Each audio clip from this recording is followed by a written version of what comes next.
Good morning, Cincinnati. Good morning, Cincinnati. Good morning, Cincinnati. Thanks for joining us. I'm Adam Clements. We will have the stories of the day coming right up. First, though, I want to get a quick check of your forecast. 38 degrees right now.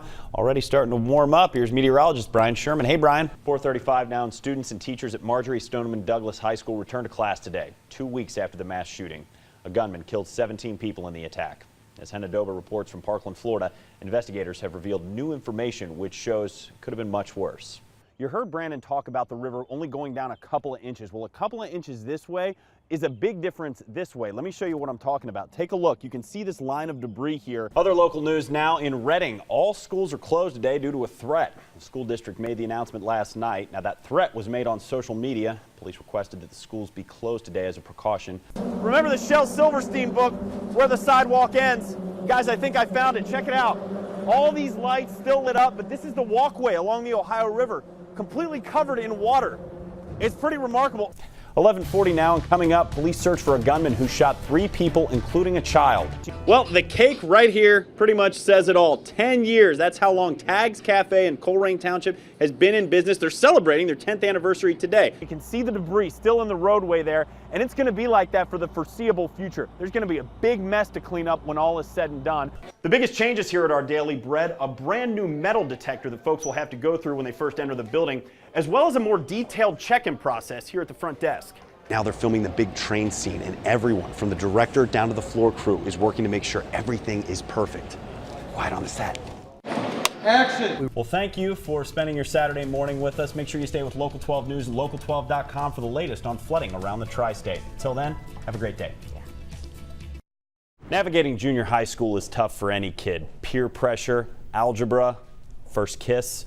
For one local girl, those problems pale in comparison to her battle with leukemia.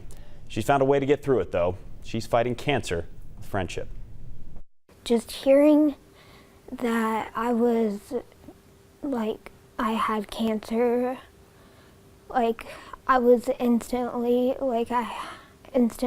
had a doubt in my head, I can't do this. Fear, uncertainty, loneliness.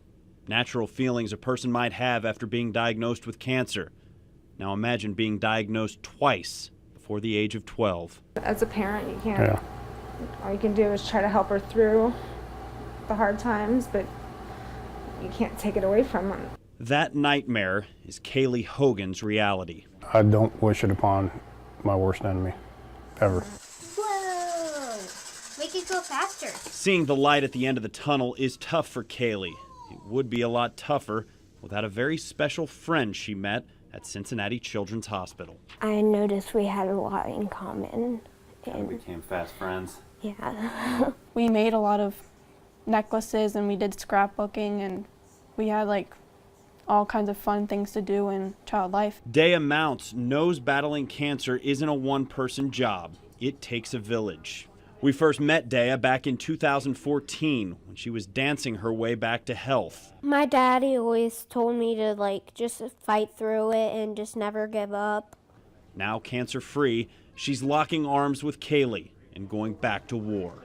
With the same cancers now, well, the same cancer I had, and then now I can tell her what I felt and how it is. This weekend, Dea, along with friends and family, will come together, throwing a benefit for Kaylee. I really wanted to give back because I know Kaylee had a hard time before because she had brain cancer, but then now getting leukemia, and that's the second time, it's a lot. During Dea's treatment, she always said that I wanted to go ahead and give back.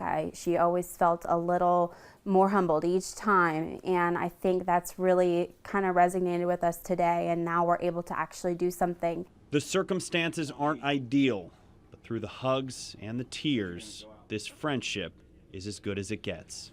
I'm so happy that I have at least someone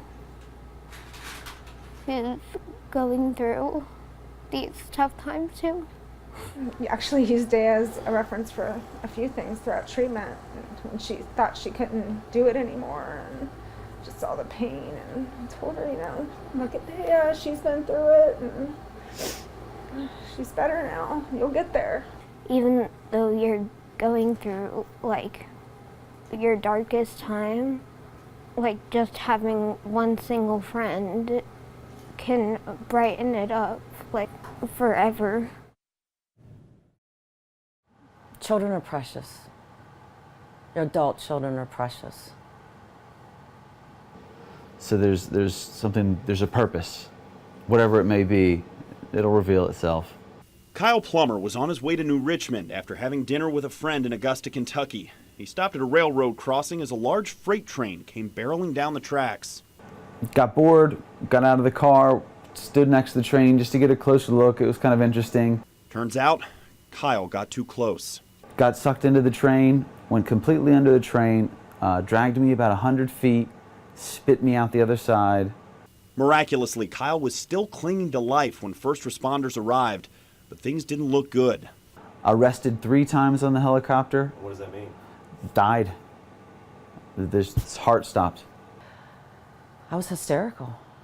I remember getting into the hospital and just a pastor, a clergy took me into a room, and